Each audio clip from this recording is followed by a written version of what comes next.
Did ninja really exist? The answer is yes. But the ninja you're picturing right now? That might be a very different story. And here's another thing. The image you've seen in movies, samurai and ninja as sworn enemies, is pretty far from history too. To understand why, we need to travel back to the Sengoku era, 15th to 16th century Japan, to a region no warlord could ever fully control.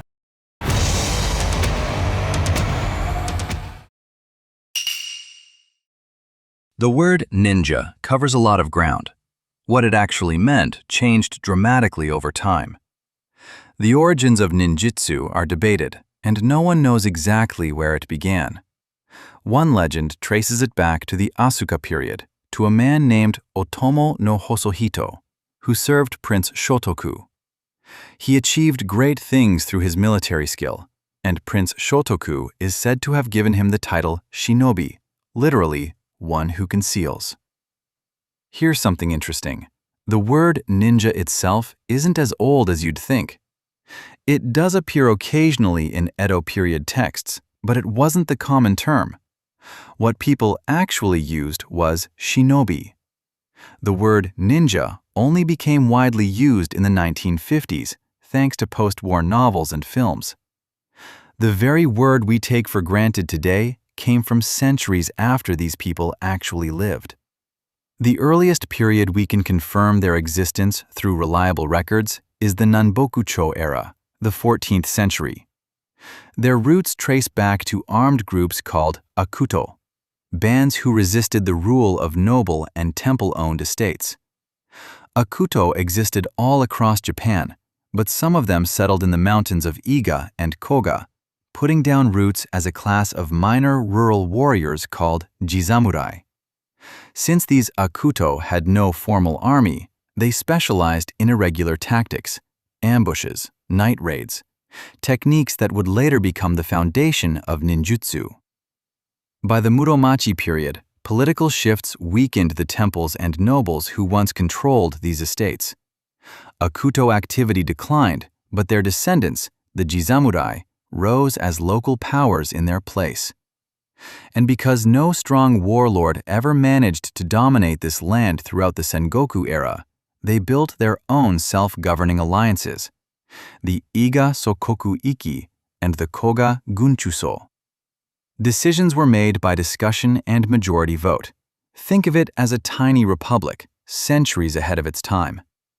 Ninja as a way of life lasted until roughly 1868, the end of the Edo period, though they were most active during the Sengoku era. Their everyday lives looked nothing like what we imagine. Most were jisamurai, a class near the very bottom of the samurai hierarchy. They had no great lord to answer to, and in peacetime, they simply farmed their own land. In Koga, known for its medicine trade, ninja often disguised themselves as traveling medicine peddlers to gather information as they moved from town to town. By passing as merchants or performers, they kept two secrets at once: that they were warriors at all, and that they were operating as ninja.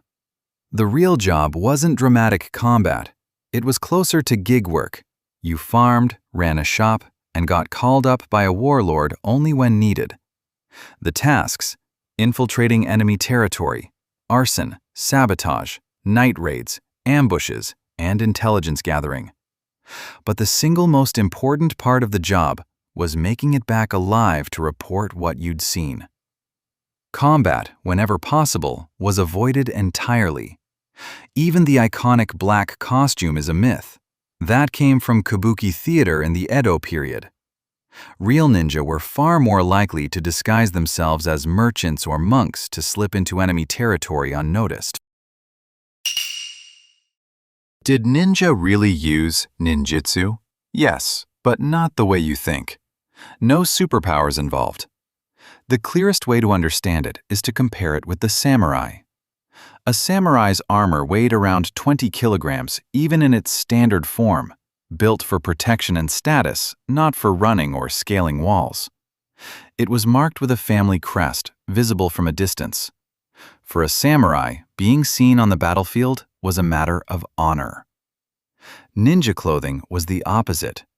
One ninjutsu manual, the Shoninki, recommends clothing dyed brown, persimmon tan, or navy, ordinary colors that blend into a crowd. Solid black, ironically, stands out under moonlight. The fabric was thin and soft, chosen specifically so it wouldn't rustle. The philosophies were opposite too. Samurai valued announcing themselves and fighting face to face. A ninja's ideal mission was to bring back information without ever fighting at all. This distinction is backed up by real ninjutsu manuals. The most famous is the Bansenshukai. Written in 1676 by Fujibayashi Yasutake, born into a ninja family in Iga, it compiled 49 schools of ninjutsu from Iga and Kōka into a 22-volume encyclopedia. At the time, passing down a family's secret techniques, especially in writing, was considered taboo. But Fujibayashi is said to have broken that taboo anyway, arguing that without a written record, the entire shinobi tradition would vanish. Ironically, the reason we know what real ninja actually did is that one ninja broke the ninja code. Here's some of what the Bansenshukai and Shoninki record. First, Shichi Hode, 7 disguises. Mendicant monk, Buddhist priest, mountain ascetic, traveling merchant, street performer, itinerant actor, or ordinary farmer or warrior. It wasn't just costume deep. A disguised monk had to actually play the shakuhachi flute convincingly. A mountain ascetic had to know the real rituals. A merchant had to know real prices and goods. There were also techniques for altering the face and body, makeup to change complexion, faking illness by refusing food. The other major technique is the Goton no Jutsu, the 5 escapes based on the 5 elements: wood, fire, earth, metal, and water.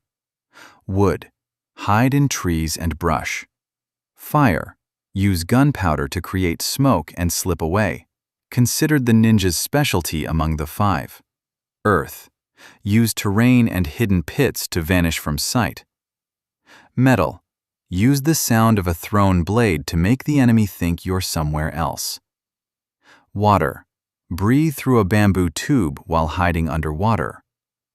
On top of that, the manuals record techniques for night raids, arson, reconnaissance, and coded signals between allies. You may have also heard about tools for walking on water. Those are largely later exaggeration. And finally, let's talk about the weapons everyone wants to hear about. Shuriken, the image of a ninja hurling a fistful of them in rapid succession, is fiction. What was actually used most was the simple rod-shaped shuriken, and even then, it wasn't a primary weapon. It was a distraction, something to buy a few seconds while fleeing. The kunai is much the same. Often shown as a throwing dagger, it was actually a multi-purpose tool for prying into walls, digging, or gaining footholds. A tool first, a weapon only if it had to be. As for the short, straight ninja sword, its very existence is debated. Some say it symbolized rebellion against the Tokugawa shogunate. Others say it's mostly a 20th century literary invention. Either way, it's not settled history. There were other everyday object tools too. Goshikimai, rice dyed 5 colors and arranged in patterns to pass coded messages to allies. Makibishi, caltrops scattered on the ground to slow down pursuers. And the kusarigama, a farming sickle modified with a chain and weight into a weapon. Which is to say, most ninja weapons weren't built for fighting. They were built for escaping, hiding, and moving. Iga and Kōka weren't ruled by any warlord. They governed themselves. But economically, it was a different story. Ninja worked as independent contractors, hired individually by different lords and warriors across the country.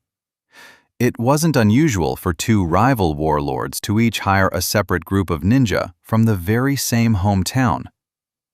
But there's one moment in history, the most famous of its kind, when the self-governing ninja territories collided head-on with a samurai army.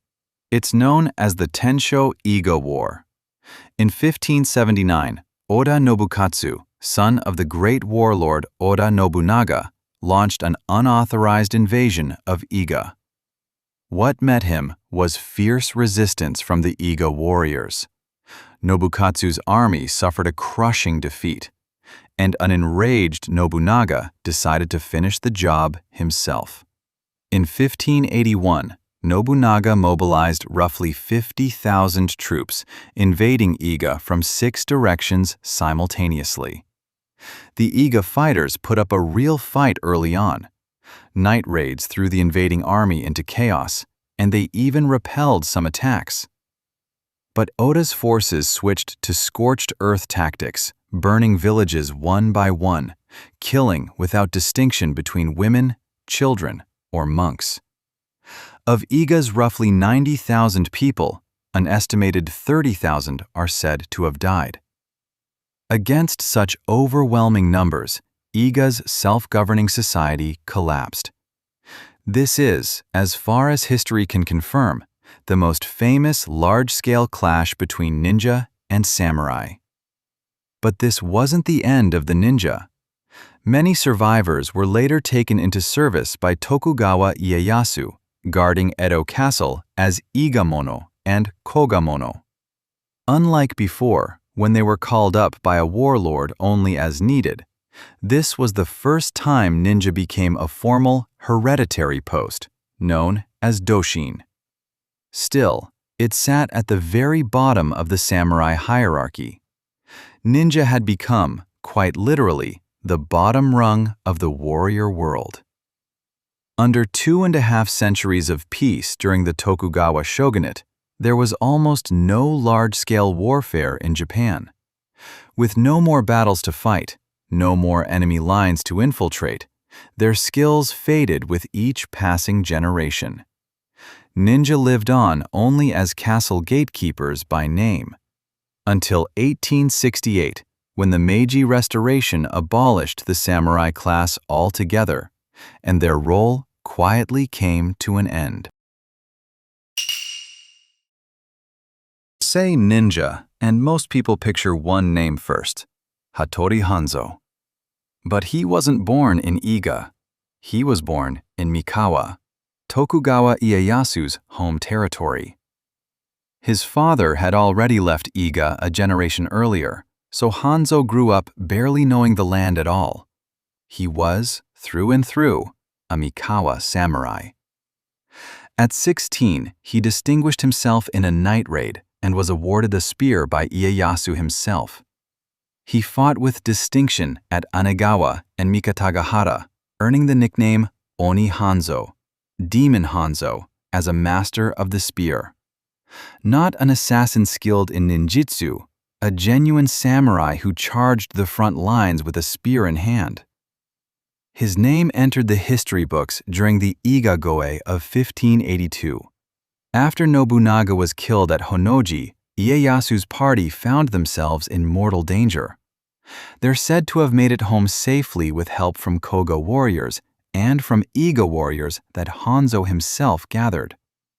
For this service, Ieyasu named one of the gates of Edo Castle after him, Hanzomon. That's the very name still carried today by a Tokyo subway line. So the most famous ninja in the world has no recorded history of operating as a ninjutsu assassin. He was, in reality, a man remembered as a samurai. Every time you ride that subway line, you're passing through his legacy. Let's return to the question we started with. Did ninja really exist? Yes. In the mountains of Iga and Kōka, a real community of trained specialists built their own self-governing society. They gathered intelligence, carried out sabotage, and once stood their ground against an army of 50,000. But the ninja you know from movies, the black costume, the warrior hurling a barrage of shuriken, the superhuman ninjutsu. Most of that is legend. And the reason they eventually disappeared as a way of life wasn't because they were fiction all along. It's because they succeeded too well. To complete every mission unseen and unknown, that was the job. That's exactly why so much about them remains a mystery to this day, and why that mystery still draws the world in. Maybe that was the ninja's final mission all along. Thanks for watching. See you in the next one.